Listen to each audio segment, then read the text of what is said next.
سر آپ واقف ہیں جو پہلگام میں ایک واقعہ ہوا، اس واقعے کو آپ کس طرح سے دیکھتے ہیں کہ انڈیا نے اپنا سیکیورٹی لیپس چھپانے کے لیے سارا ملبہ پاکستان پہ ڈال دیا جس سے وہ بری طرح ایکسپوز ہوئے، اور ہماری گورنمنٹ نے، ہمارے جتنے بھی لوگ تھے انہوں نے بڑا اچھا ان کو رسپونڈ بیک کیا. کس طرح سے دیکھتے ہیں آپ اس ساری سچویشن کو؟ اگر بھارت کا اگر آپ دیکھیں تو وہاں پہ تو بالکل سیدھی بات ہمیں سمجھ آ رہی ہے نا کہ دیکھیے وہاں پہ وہ امت شاہ کو بچانے کے لیے اور مودی حکومت اپنی رسپانسبلٹی شفٹ کرنا چاہتی ہے. دو ہی طریقے ہیں نا. اصل میں یہ آپ کو معلوم ہے کہ جو کشمیر کی قانونی حیثیت ہے اس وقت وہ ڈائریکٹ اس وقت سینٹر رول کر رہا ہے وہاں پہ، اور لا اینڈ آرڈر جو ہے اس کی براہ راست ذمہ داری امت شاہ جو وہاں کے یونین منسٹر ہیں ان کے اوپر آتی ہے. اب وہ ایک بہت بڑا سیکیورٹی لیپس ہے، بہت بڑا انٹیلیجنس لیپس ہے، اور اس کو امت شاہ اور مودی اپنے اوپر نہیں لینا چاہتے، لہٰذا انہوں نے ساری ذمہ داری جو ہے وہ پاکستان پہ شفٹ کر دی ہے. صحیح سر. اور یہ جو انڈس واٹر ٹریٹی ہے، ایز اے لائر آپ کو بھی پتا ہوگا ٹریٹیز میں کچھ نہ کچھ کنڈیشنز ہوتی ہیں، ٹرمز اینڈ کنڈیشنز ہوتی ہیں. یہ جو اس کو سسپینڈ کرنے کی بات کرتے ہیں، کیا یہ لیگلی ایسا کر سکتے ہیں؟ لیگلی اینڈ ٹیکنیکلی کیا ان کے پاس اتنے زیادہ بیک اپ پلانز ہیں کہ وہ ہمارا پانی روک سکے؟ لیگلی تو کر نہیں سکتے کیونکہ یہ تو ورلڈ بینک کا ایک کے تحت یہ ہوا معاہدہ ہے. اس کے اندر ایک پورا میکنزم دیا گیا ہے کہ اگر آپ کو کوئی پرابلم ہے تو آپ پہلے جو ہے وہ جوائنٹ آپس میں بات چیت کریں گے، نہیں ہوتا تو آپ جو ہے وہ ایک ٹرائبونل میں چلا جائیں گے، اور نہیں ہوگا تو پھر ورلڈ بینک سیلسی کرے گا. اور اس کو ابھی انہوں نے ابینس میں کیا ہے، ہیلڈ ان ابینس ہو ہی نہیں سکتی پانی کی ٹریٹی، اور نہ اس کا کوئی پریکٹیکل امپیکٹ فرینکلی ابھی کوئی فوری طور کے اوپر بڑا ہے، اور نہ ہی اس کا کوئی جو ہے وہ ٹیکنیکلی یہ ناک آؤٹ ہو جائے گی. ظاہر ہے کہ لانگ ٹرم میں آپ اس کو چلا نہیں سکتے، کیونکہ دیکھیں نا انڈیا کا بھی تو انٹرسٹ ہے نا ڈونرز کے ساتھ. آپ ورلڈ بینک کو جو ہے وہ ناراض کر کے یا ان کی ایک ٹریٹی نہ مان کے کیسے ان سے پیسے لیں گے؟ So it's a huge I would سے ایک یہ آگے چل کے بھارت کے لیے بڑا مسئلہ بنے گا. یہ انہوں نے کافی احمقانہ حرکت کی. درست سر. ابھی جو it's a war of information, یعنی کہ شاید ہندوستان کے پاس اتنی انفارمیشن نہیں ہے. اگر میں انفارمیشن کی بات کروں تو ہمارا جو ٹویٹر ہے، ایکس جس کو کہتے ہیں، وہ ابھی بند ہے. آپ کو لگتا ہے کہ اس موقع پر ایکس کو پاکستان میں بند ہونا چاہیے تھا؟ ایٹ لیسٹ ہماری جو عوام ہے، ہماری جو نوجوان ہیں، وہ ان کو ایک رسپونڈ بیک تو کر سکیں، وہ اپنی اظہار تو کر سکیں. کیا لگتا ہے آپ کو کہ ایکس کے اوپر بندش اس وقت ہونی چاہیے یا نہیں ہونی چاہیے؟ میں آپ کو بتاؤں کہ پہلی بات تو یہ ہے کہ ہمارے ہاں ساری ڈیسیجن میکنگ ہماری لوکل جو پولیٹیکل ڈویژن ہے اس میں پھنسی ہوئی ہے. عمران خان کو کیسے محدود کرنا ہے، پی ٹی آئی کو کیسے محدود کرنا ہے، سو ساری ہماری ڈیسیجن میکنگ تو اس سے ابھی باہر جو ہے وہ نکل نہیں رہی. Number one.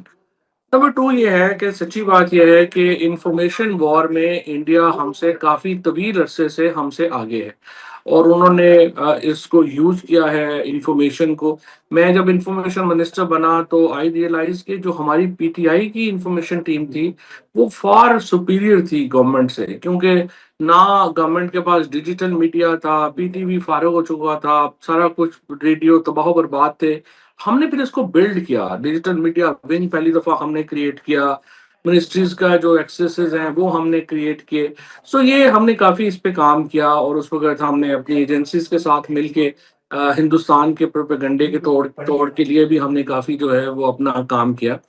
لیکن اب بھی پرابلم یہ ہے کہ ہمارے ہاں جو آئی وڈ سے کہ جو ڈپلومیسی ہے وہاں پہ بھی اتنا کام نہیں ہوا، کیونکہ ہماری ڈیفیکٹو لیڈرشپ میں اور ڈیجورے لیڈرشپ میں جو فاصلہ ہے دنیا کے لیے وہ اس قدر زیادہ ہے کہ Pakistan is paying cost for that.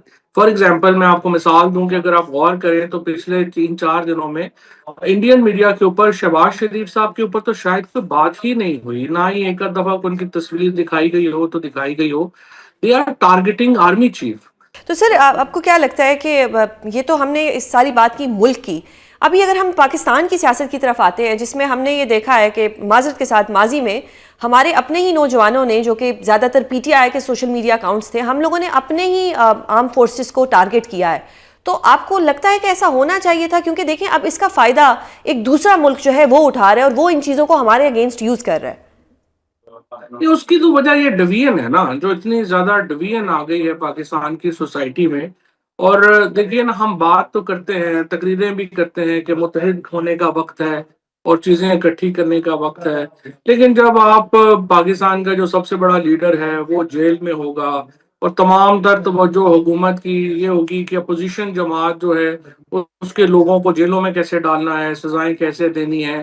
تو مجھے آپ بتائیے نا کہ کیسے آپ جو ہے وہ اتحاد کا عملی مظاہرہ کر پائیں گے. درست. یہ چیزیں تو بس اب آپ اور میں تو ظاہر ڈیسیجن میکرز نہیں ہیں، نہ ہی وہ ہمیں کوئی اتنی اہمیت دیتے ہیں، لیکن فیکٹ از کہ جب تک آپ اپنی وہ کہتے ہیں نا واک دا ٹاک نہیں کرتے درست. اس وقت تک پاکستان میں اتحاد نہیں ہو سکتا. مولانا صاحب کے ساتھ جو ایک اتحاد تھا وہ اتحاد بھی نہیں بن سکا، مولانا صاحب کو بھی ناراض کر دیا، تو اب کیا ہوگا؟ یہ مولانا صاحب کے بغیر کیا پی ٹی آئی والے سڑکیں گرم کر سکیں گے؟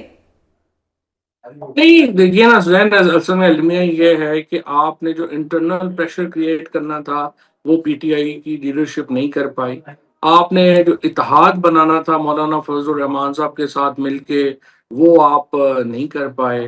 آپ نے جو ایکسٹرنل پریشر جو تھا اس کو کلمنیٹ کرنا تھا وہ آپ نہیں کر پائے.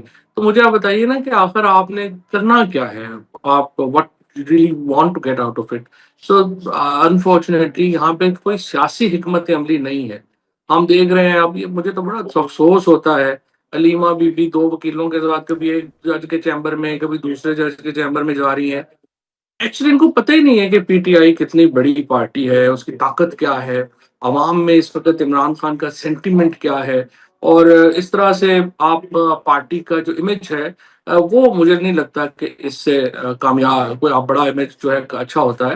آئی تھنک اس میں چونکہ سیاسی حکمت عملی نہیں ہے، P T I is suffering, اور عمران خان جیل میں ہے انفارچونیٹلی، اور اس کا نقصان ملک کو ہو رہا ہے کیونکہ ملک دو ایک سمجھیے کہ گروپس میں بٹ چکا ہے، اور جب تک ہم اس کو قریب نہ لائیں ملک کا بڑا نقصان جاری رہے گا. Sir as a legal advisor, as a lawyer, آپ کیا کہتے ہیں کہ عمران خان صاحب اور بشرا بی بی کی جو 17 جنوری کے فیصلے کے خلاف اپیلیں تھیں وہ فائنلی 30 اپریل کے لیے لگ گئی ہیں، یہ اتنا ٹائم کیا لگتا ہے یا انہی کے اپیلز میں کچھ اتنا ٹائم لگا ہے؟ یہ اپیلیں لگانی ہی نہیں چاہیے. مجھے تو سمجھ نہیں آ رہی کہ یہ ان کے وکیل جو ہیں، دیکھیے نا، یہ آپ کو بھی پتا ہے، پورے پاکستان کو پتا ہے کہ عمران خان کوئی اپنے کرائم کی وجہ سے جیل میں نہیں ہے، وہ اپنی سیاست کی وجہ سے جیل میں ہے. جب سیاست آپ کے قابو میں نہیں ہے تو عدالتیں آپ کے قابو میں کیسے آئیں گی؟ درست. آپ اپیلیں لگوا رہے ہیں، آپ خلاف فیصلے لے رہے ہیں. آپ سے زیادہ کہیں عقل مند آصف زرداری صاحب تھے جنہوں نے سال ہا سال اپنے کیسز لگنے ہی نہیں دیے. درست. آپ اپنے کیسز فائنلائز کروا رہے ہیں، وکیلوں کو فیس. کون سی اور عقل مند پارٹی ہوگی کہ جو اپنا میڈیا سیل بند کر دے کہ ہمارے پاس پیسے نہیں ہیں اور وہ پیسے اٹھا کے وکیلوں کو دے دے؟ ان کی عقل کا اندازہ تو آپ اس سے لگا لیں. تو بڑی مایوسی ہے عام کارکن کو، عام آدمی کو پی ٹی آئی کی لیڈرشپ کو لے. بہت شکریہ سر پروگرام میں اپنا قیمتی وقت دینے کے لیے. ناظرین، پروگرام کا وقت ختم ہوتا ہے، کل آپ سے دوبارہ ملاقات ہوگی.